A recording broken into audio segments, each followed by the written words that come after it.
Welcome, everybody, to the Healing Place podcast. I am your host, Teri Wellbrock. Excited to have with me today, Carolyn Forrester. So, yay, welcome. Yay, thank you. I'm So, glad yeah, to be here. we were just talking beforehand. I stalked your blog, and yeah, I love what you're doing. And I know when you had reached out to me, you said, you'd be willing to talk about, 3 different categories, but yeah, let's kind of cover them all. One of the things I'm intrigued by is the matrix, and so talk to us about that. Well, the matrix of emotional health is, it's kind of a whole psychology and healing system that I've used for the past 7 years.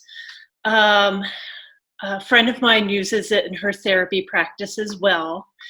And I guess the basis of it is this grid where, it kind of outlines the energies, the emotional energies that we have as human beings. And it's got the dark side, the energies of hate, which begin with fear and move on all the way up to glorifying and punishing. And on the love side, it starts with the energy of trust. And it moves up to the energy of union, being one with all, which is a wonderful feeling if we could feel all of the time, right? And so I use it as kind of a guided system for myself to determine where I'm stuck. Why am I unhappy today? Because we all move around in this thing. And then that kind of gives me a way to get unstuck. And so there's a healing methodology that I use that helps me with that as well. And then the most also kind of a side benefit, but it's really wonderful, is to be able to frame where other people are coming from. Because, we're not living in a cave. Right. We deal with conflicts, and we deal with other people who have emotional issues, and it's just a messy process dealing with other people sometimes. And so there's a clarity you can have when if someone is coming from a place of judgment, or if they're coming from a place of trust. How do you interact with someone based on where they're coming from?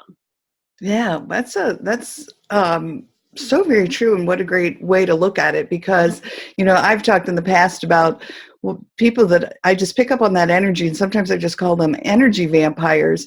Not that it's any fault of their own, but they're just struggling with whatever it is, whether they're angry, whether they're bitter. Can that just sap the energy out of, especially if you're sensitive. Yes. Like I was a sensitive kid. And I think I was zapped quite a lot. So, yeah. Well, I call myself, what is the, I'm so drawing a blank on the word of empath, an empathic person. And I certainly have empathic qualities. And so, I know myself well enough now that I know to just kind of step away from that, because I can feel it. I can feel it happening. Yeah. Right. Very cool. Good. So, how do people work with you? Do you work with people? I've worked with a few people. It's kind of a passion of mine, really, just to share this. And then I've worked with some friends that I've coached, but I've not really, done a whole practice with coaching. Are you creating a new? I'm making a course right now. Yes. Oh, yeah. Yes.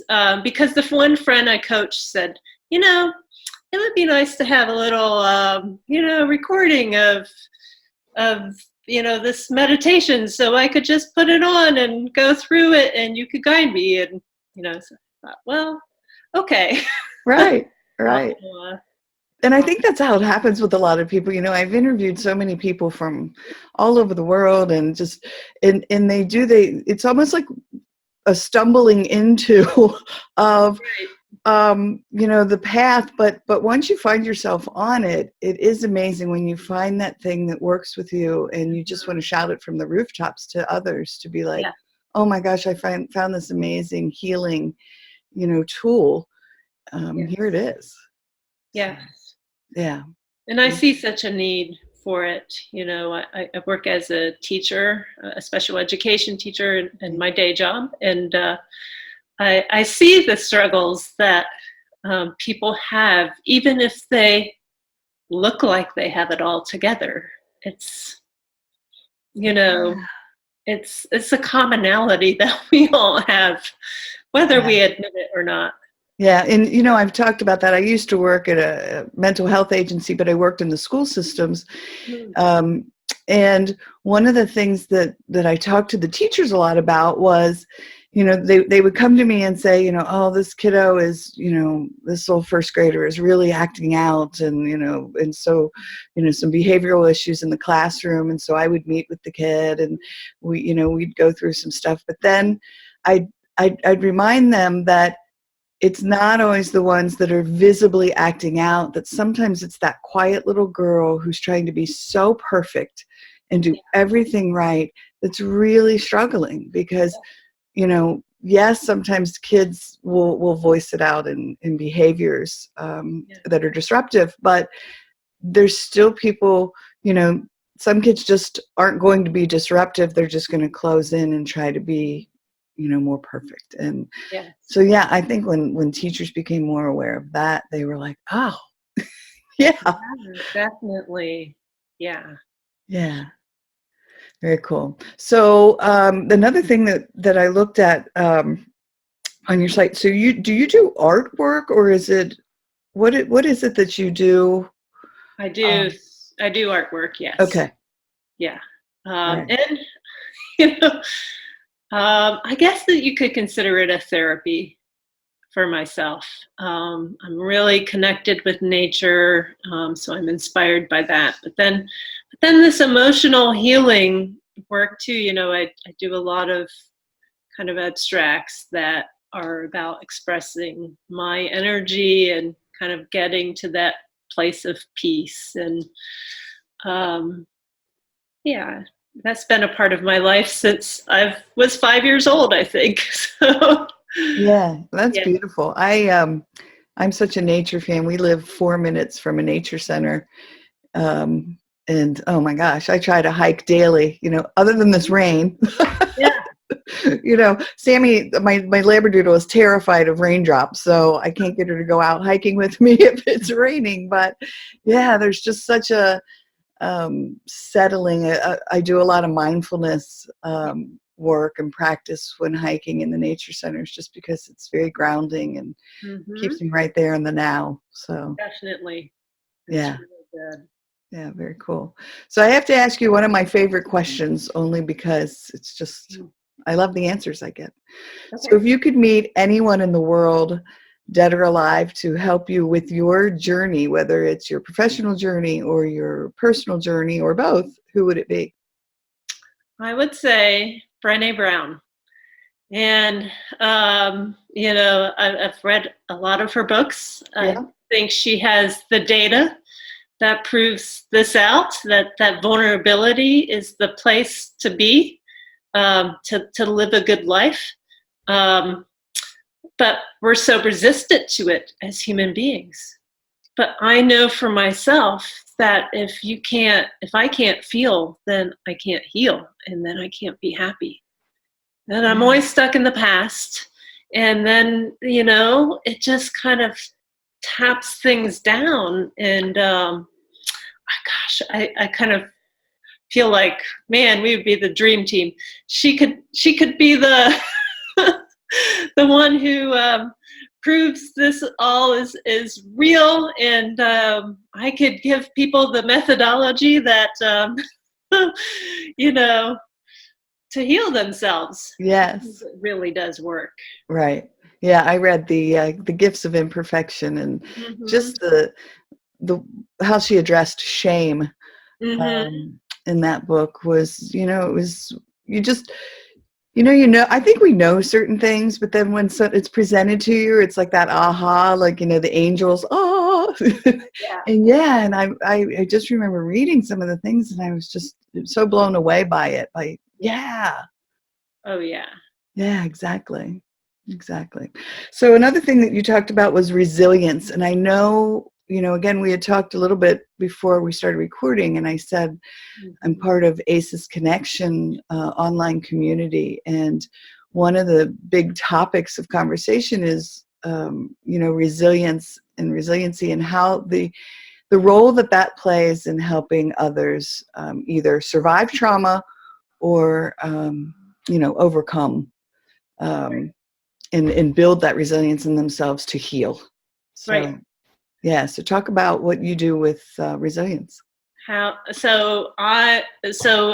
guess you could say with resilience, I use my healing method, and it involves, so kind of, this is how I do it. I use say I'm going about my day and something happens that has me really upset. If it's so upsetting that I can't let it go and it's spinning around in circles in my head, we've all had those incidents. It's not about what's happening right now. It's about what happened in the past. And so I get to, and usually it's a conversation with my husband where we kind of get to, what are the words behind that? Is it you're feeling betrayed, or is it I'm feeling bullied, or is it that there's always something. So then I go into, and I've got this routine where I use shamanic drumming music, and I go into that for about 20 minutes with the idea of, when did I feel this last? And then, when did I feel this 5 years ago? Did I feel this in college?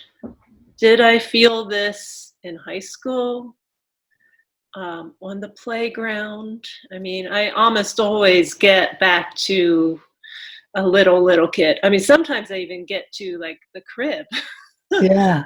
It just depends on what the thing is.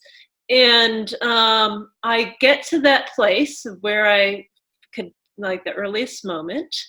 And then, the wonderful part of shamanic drumming music is it's almost like it puts you in this place of deep meditation where you can travel back in time and see that event and make it bigger. So then I make that feeling bigger, and that's a scary place for people. Yes. Because they're like, well, what if I feel it and then I just want to kill myself, Right. Because, you don't know. Right. But really, it's that feeling of, in every incident that I've done, it's that feeling of it and making it bigger that allows me to release it. It's like a cathartic experience, and then the next day it's gone.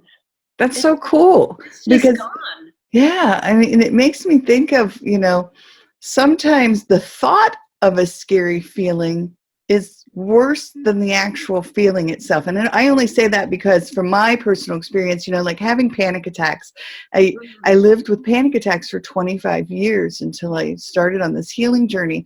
And oh my gosh, it was the anticipatory anxiety of approaching the bridge, or, going up in a tall building, or whatever it was that I was feeling very triggered. Oh my gosh, I think I would sweat profusely, my stomach flipping, and then so many times when the event itself we'd actually get to the bridge or get to the top of the building, I'd be like, oh, well, this isn't so bad. So yeah. It's like our minds are they're just crazy making. They're too big. Yeah. You talked about your dogs and how happy they are. Well, I just want to be like my dog. Who's happy all the time. Wagging the tail, Or and yeah. if they're a little upset, they shake it off in just a few minutes, Right, right.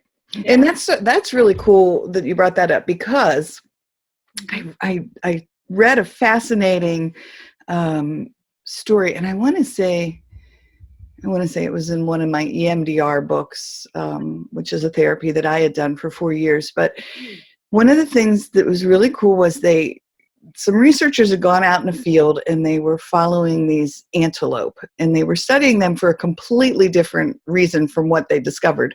But they were studying these creatures, and I guess some sort of jaguar or something was chasing them and caught one of them. Wow. And drug it off.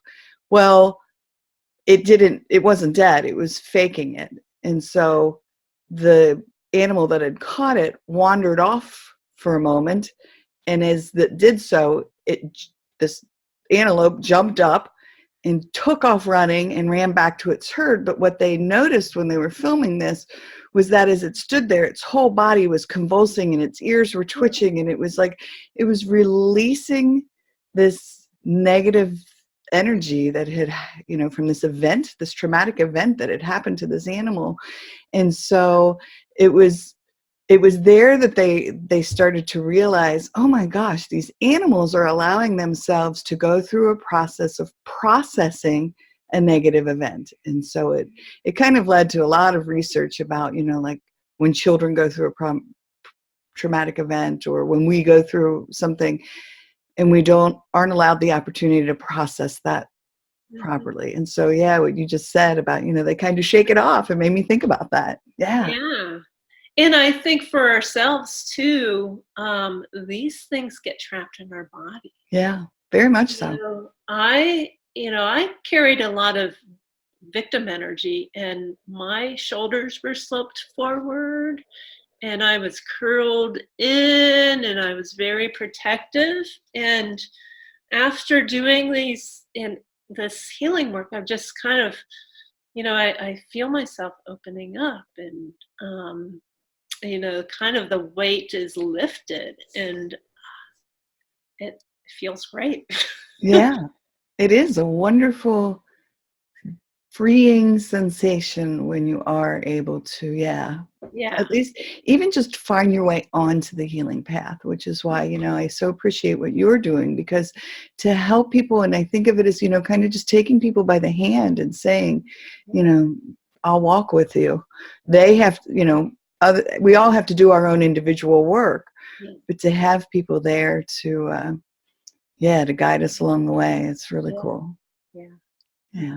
Awesome. So another thing that you talked about was relationships. Yeah. So what are you doing with that? I think that relationships is where we first see our own stuff, I guess you could say.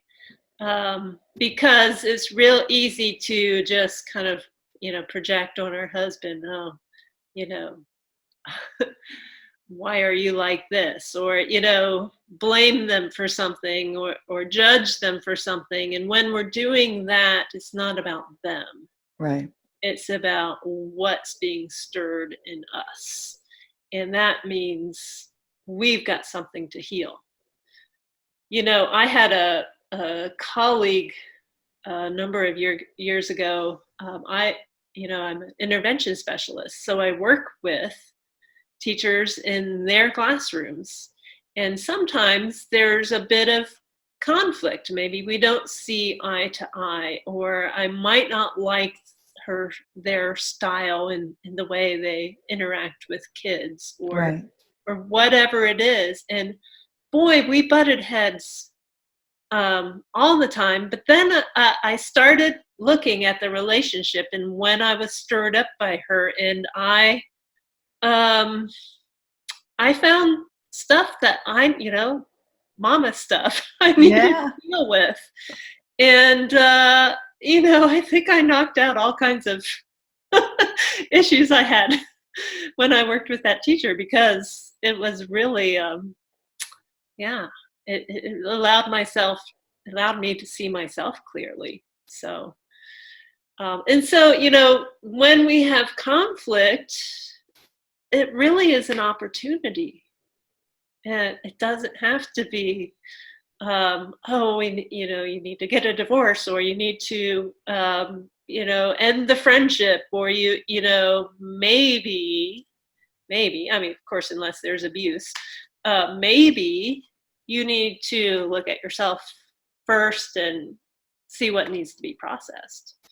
Yeah. So, Yeah. yeah. And that's what a different way of looking at it. Instead of, you know, we do want to say, oh, you know, he's an ass, or she's, Right. you know, Well, there's she's a lot of rude. that going on in this world today, right? With Right. especially political bigotry. Oh, You know, gosh. it's rampant, and Yeah. just because someone might vote differently than you're going to have judgments about them. Yeah. Well, you know, um, that's not helping us. You know, Right. it's Yeah, somebody recently on my friends, you know, list on Facebook put out something that I considered misinformation, and so I just commented, and I wasn't accusatory, but I just said, "Here's my philosophy on it." And man, came back with, "Well, you can unfriend me if you want," and I was like, oh "Well, wow, that's not a solution. We should be able to have a conversation about it, and right, you know, right, try to see one another's perspective." But you're right, that just right now it's just so everybody's just like on edge about yeah, it. Yeah. yeah. That's where it seems like the judgment comes out the most, and really, really with judgment, you're not even seeing the other person as a human being. That's Right. yeah, Yeah, sadly. And yeah, I hope we can figure out, maybe it's more of us do healing work. And you know, I took it as an opportunity to say, you know what, I think you're a beautiful person. um hmm, I just I don't agree with this particular, you know, this philosophy. And I right, stepped back, and, you know, yeah, another response came back that was unkind, and I just chose not to respond to it because I yeah, thought, I'm not going to get into that vortex of, right, I'm just not going to be sucked into it. right, So, right, um, right. you know, and then some people could say, well, you know, that's allowing someone to, I don't want to say be abusive, but insulting or whatever. I don't know. I just think it's Yeah, setting up healthy boundaries of yes, saying, yes, here's my boundary and you're not going to cross it. And so I'm yes, done with this. yeah. And Yeah. their judgment is about them, Right. not you. So, Right. Yeah, absolutely. And that's very true. Yeah, for sure. One of the things I saw, I think it was, I don't know if it was on your website or in your blog or in your communications with me, but you talked about hope and healing. That just touched uh-huh. my heart because I love that philosophy. My newsletter that I send out monthly is actually called Hope for Healing. No, that's great. Yeah. So I think it's great that, you know, your focus is on hope and healing. They're my two favorite words when I hashtag things. You Yeah, know, I hope and healing are always included. So, yeah, yeah, definitely. and what a beautiful gift that is. I That think is our to have world you, needs that right now. for sure, for sure. So, how do people get a hold of you if they want to, you know, work with you? Well, they can go to my website, artofemotionalhealth.com. I recommend that they download they can download the matrix chart on any of the opt-ins there. And it's a really simple tool once you start looking at it.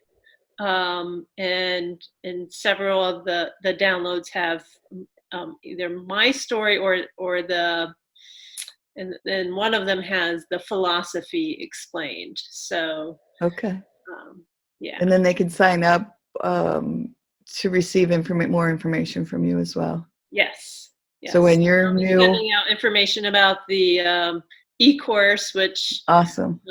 right now is kind of in the testing phase, and I'm figuring things out. So Right, right. No, I've got it. It's on my to-do list too. I'm like, I should do coaching. I should do an e-course. I should do, you know, yeah, I'm still trying to finish up the manuscript for my book. And so, yeah, I mean, Right. I'm like, I'm so excited by it all and Yeah. everything that's happening. Yeah, You've got to make time for self-care in there too. So, exactly. Exactly. yeah.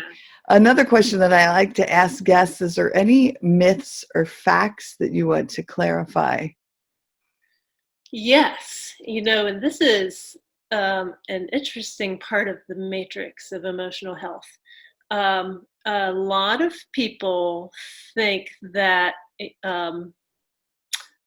kind of like we're drawn as human beings to these ego-based systems and ways of thinking. We think it's good to be prideful. We think it's good to be, gotta win, be a winner. Yes.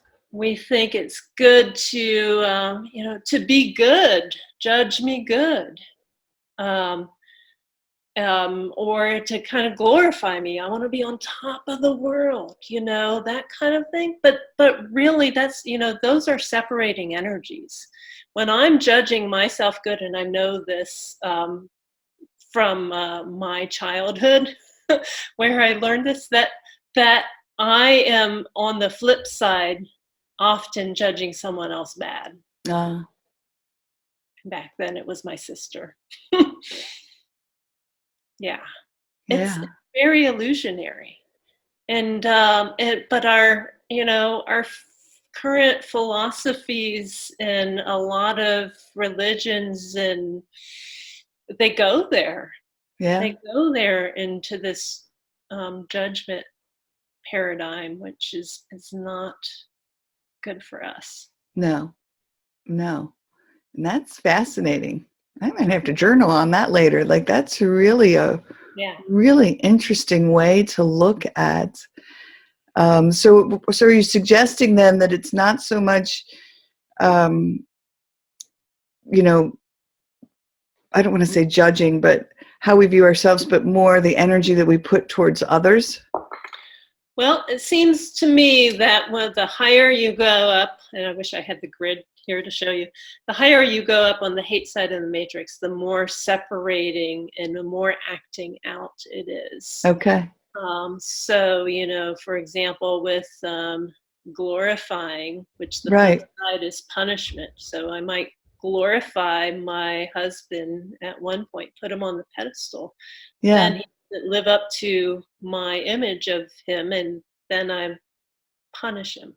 I mean, Gotcha. I think that happens a lot in relationships. Yeah. Oh, sure. Sure. In that, we tend to, in our society, especially, a lot of people are driven to win. And, I think Yeah. that's, and that can show up in various ways. It could be, shown up as like, I've got to have the best house, or I've got to get this best job, or I've got to be better than this person. And it's kind of a hungry ghost, but we think of those things as good. And and inherently it ends up being very unsatisfying. So Right. Right.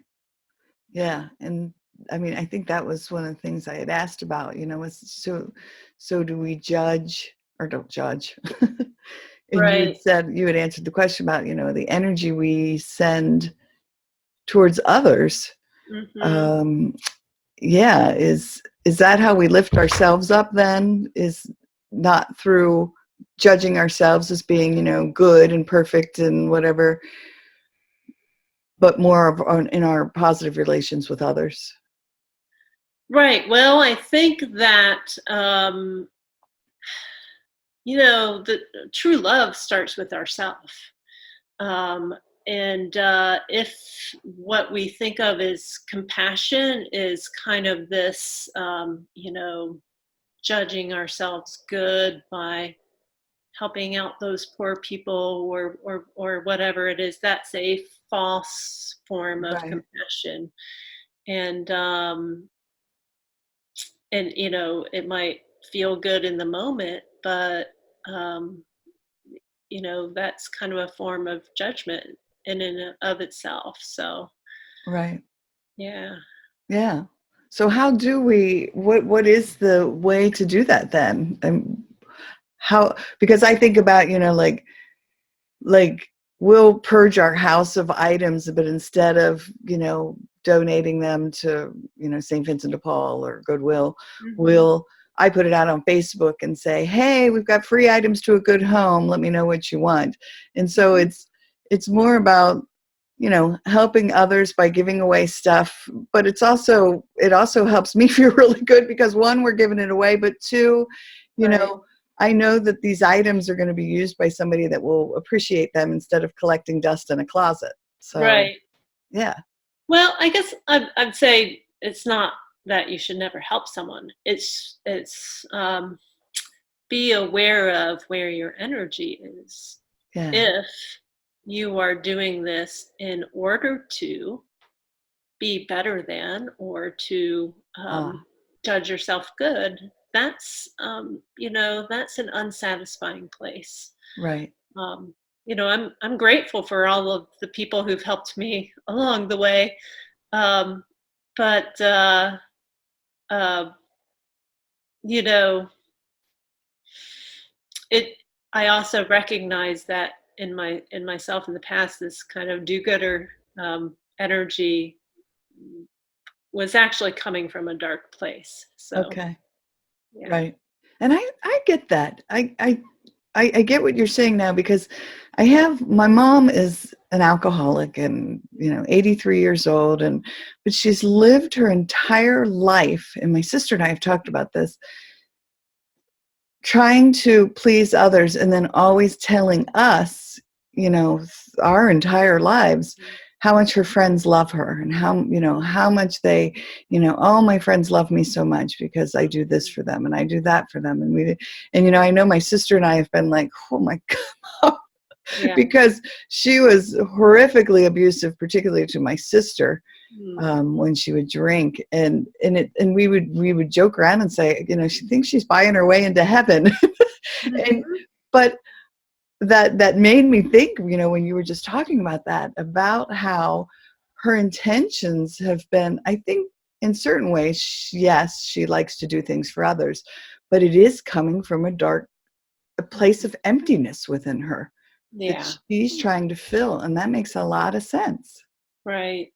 Yeah. Well, and I think the reason I'm so passionate about this is because I know this place. You know, I grew up in a German Catholic farm town, and it. While there were so many kind of nice things about growing up there, the energy I experienced the most was judgment. And as a sensitive kid, it really, gosh, it really caused me to suffer. Yeah. And I took things to heart, and and then I developed this people pleasing behavior where I had to be good, and even like before, when I was a teenager, I remember my dad would say, um, before I would go out, he would say, "Be good now, be a good girl," and just it was just so much a part of my psyche that I lost myself in that. Um, I didn't even know what I liked or what I wanted for myself for so long, and that's a really lost place. So, Yeah. Yeah. uh, I yeah, relate. My dad was a Jesuit brother for 8 years, so he was very Catholic. yeah. And my mom wanted to be a nun, but they wouldn't let her in because she partied too much. Oh.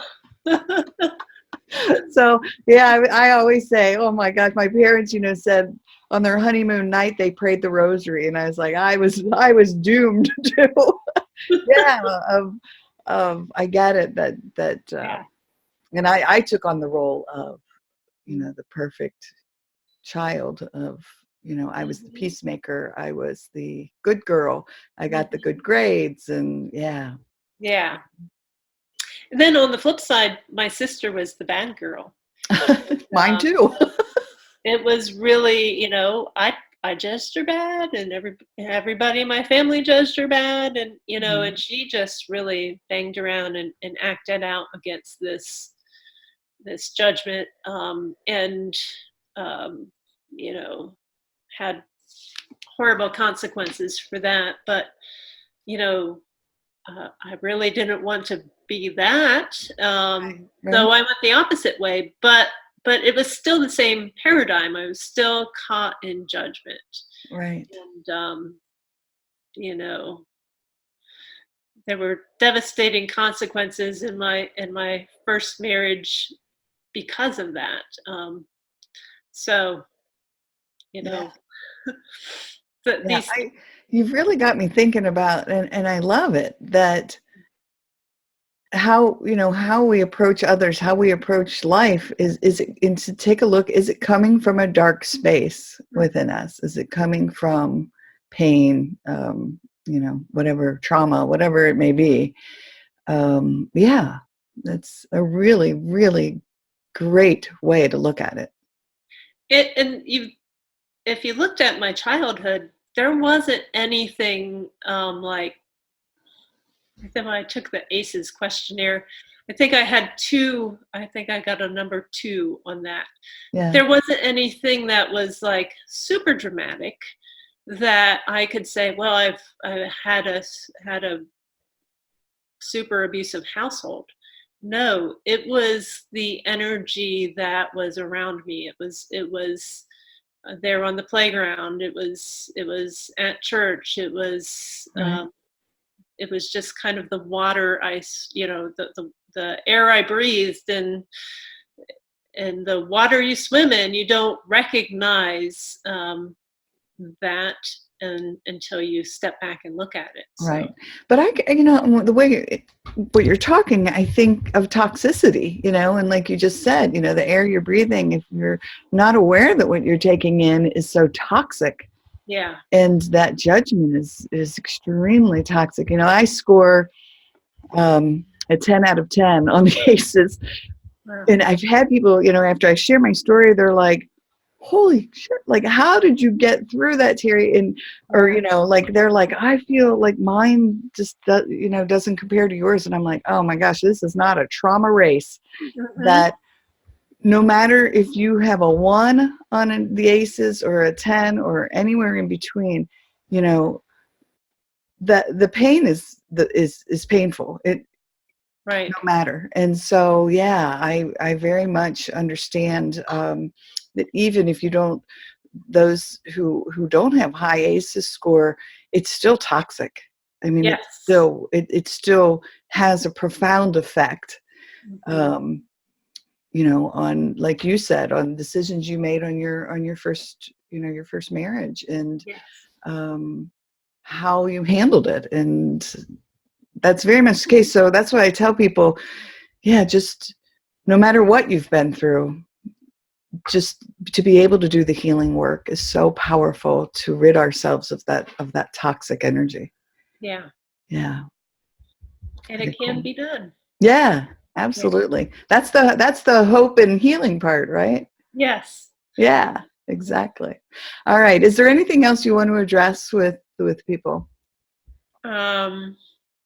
I think we pretty much have covered it. Awesome. Yeah. All right, cool.